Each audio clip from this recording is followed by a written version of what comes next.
الحمد لله الذي رفع السماء بغير عماد وبسط الأرض فراشا وخلق لها الأوتاد اما بعد. ہمارے اہل سنت والجماعت کے 4 اصول ہیں: قرآن، حدیث، اجماع امت اور قیاس شرعی. بالفاظ دیگر ہم یوں بھی کہہ سکتے ہیں کہ ہمارے جتنے بھی مسائل ہیں وہ یا تو قرآن و حدیث سے ثابت ہیں، یا اجماع امت سے، یا ماہر شریعت امام کی اجتہاد سے. ماہر شریعت امام و مجتہد قرآن و حدیث میں غور و فکر کر کے جس کسی پوشیدہ مسئلے کو ظاہر کرتا ہے تو اس عمل کو علمی اصطلاح میں قیاس شرعی ہی کہا جاتا ہے. تمام مجتہدین، فقہاء کرام بلکہ چاروں مذاہب والے اس بات پہ متفق ہیں کہ قیاس شرعی دلائل شرعیہ میں سے ایک دلیل اور اصل ہے. جب کوئی مسئلہ صراحتاً قرآن و حدیث میں نہ ملے تو مجتہد قیاس شرعی سے کام لے کر مذکورہ پوشیدہ مسئلے کو قرآن و حدیث سے نکال کے باہر لے آتا ہے.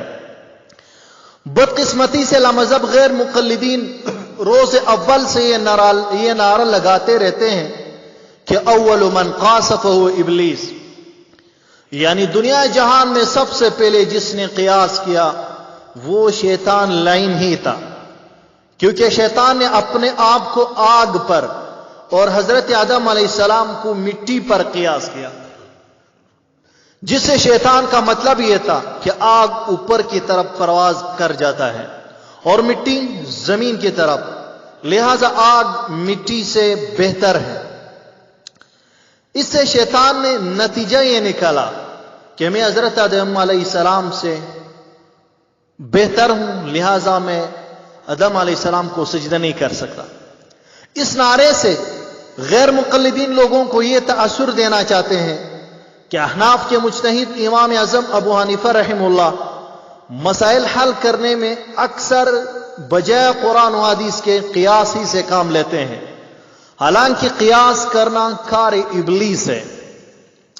جواب: قیاس شرعی خود آپ علیہ السلام، صحابہ کرام، محدثین عظام اور فقہاء کرام سے ثابت ہے، مگر آج ہم اس بات کو انتہائی محکم اور ٹھوس حوالہ جات کے ساتھ ثابت کریں گے کہ جس قیاس کو لامذہب غیر مقلدین کار ابلیس و شیطان کہتے ہیں، بقول انہی کے اسی کار ابلیس میں خود غیر مقلدین سر تا پا ڈوبے ہوئے ہیں.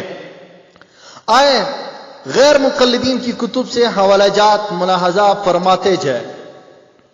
مشہور غیر مقلد عبداللہ روپڑی صاحب لکھتے ہیں 2 خطبہ کی روایتیں اگرچہ ضعیف ہے مگر جمعہ پر قیاس کرنے سے اس کی تائید ہوتی ہے.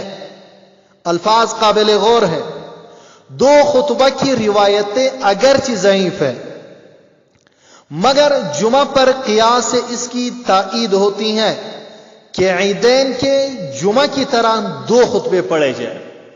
یعنی عبداللہ روپڑی صاحب کہا عیدین کے 2 خطبوں کی روایات ضعیف ہے مگر جمعہ پر قیاس کرنے سے اس کی تائید ہوتی ہے، اس کو تقویت ملتی ہے. دیکھیں فتاوی علماء اہل حدیث جلد 4 صفحہ 187. جس قیاس کو غیر مقلدین کار شیطان سمجھتے تھے آخر اسی سے ہی مسائل کا استنباط کرنے لگے.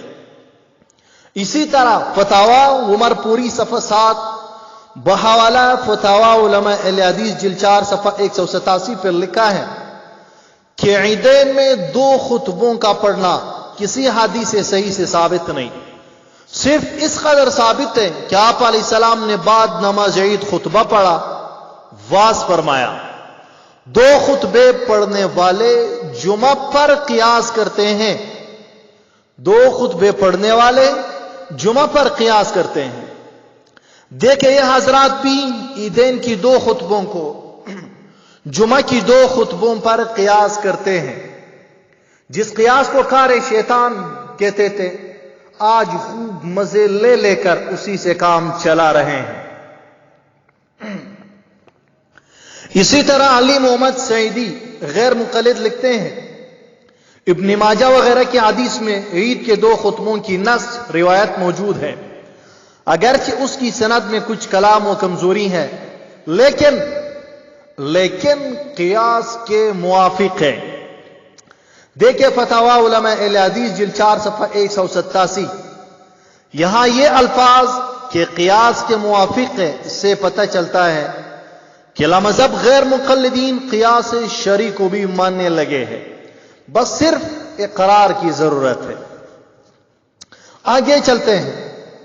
اسی طرح عیدین و قربانی کے مسائل نامی کتاب صفحہ 25 پہ بشیر احمد حسین صاحب غیر مقلد لکھتے ہیں کہ بحالت مجبوری جس علاقے میں گائیں دستیاب نہ ہو، گائے پر قیاس کرتے ہوئے بھینس کی قربانی کی جا سکتی ہے۔ گائے پر قیاس کرتے ہوئے بھینس کی قربانی کی جا سکتی ہے، یعنی غیر مقلدین بھینس کو گائے پر ہی قیاس کرتے ہیں، لیکن ہمیں غیر مقلدین کی یہ منطق سمجھ نہیں آتی کہ جب ایک چیز ہو حرام یعنی قیاس، تو یہ دوسری چیز کو کیسے حلال بنا سکتی ہیں؟ یہ تو ایسا ہی ہے جیسے خون کو پیشاب سے دھونا۔ حالانکہ اسی قیاس کے متعلق احناف کو بطور طنز کہتے تھے کہ قیاس نہ کرنا یہ تو کار شیطان ہے۔ دوسری جگہ یہی بشیر احمد حسین صاحب غیر مقلد لکھتے ہیں کہ حج پر قیاس کرتے ہوئے اپنے فوتشدہ رشتہ دار کی جانب سے قربانی کرنا جائز ہے۔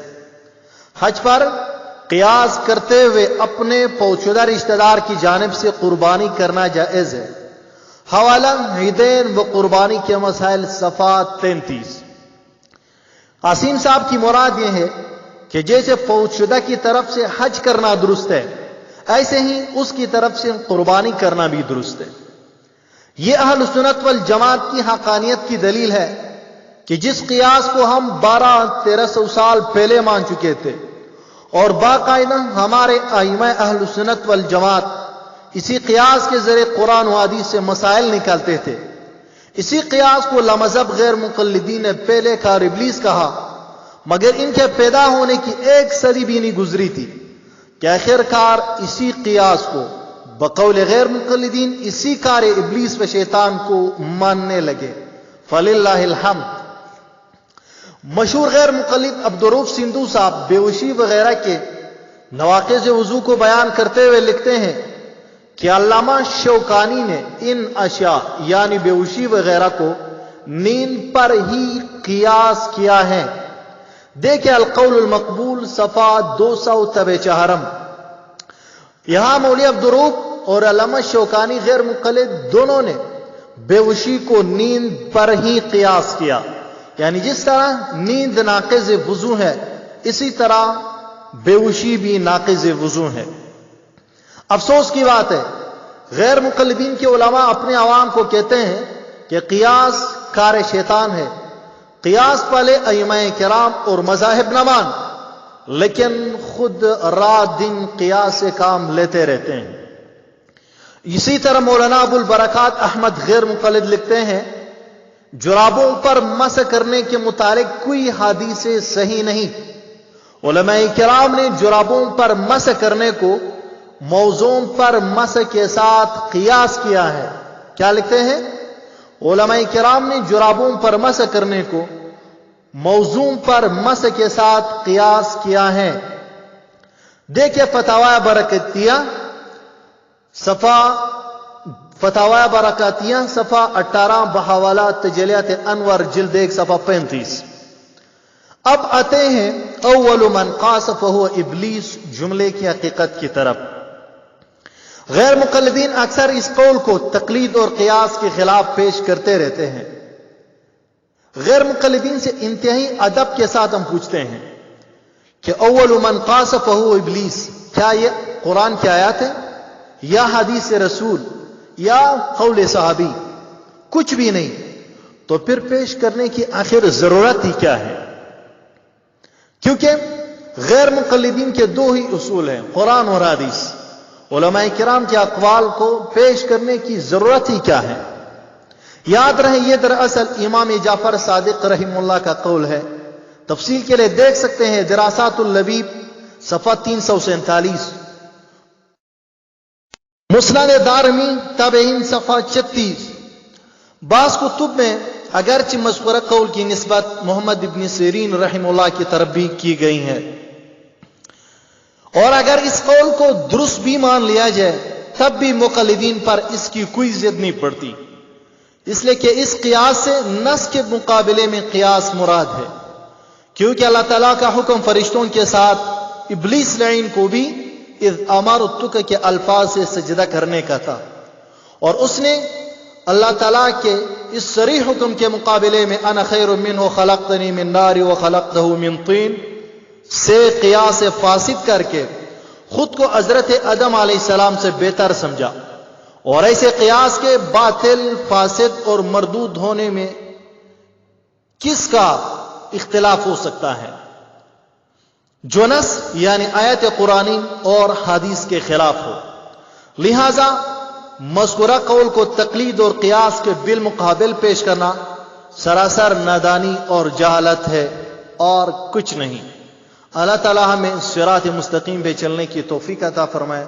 وآخر دعوانا ان الحمد للہ رب العالمین۔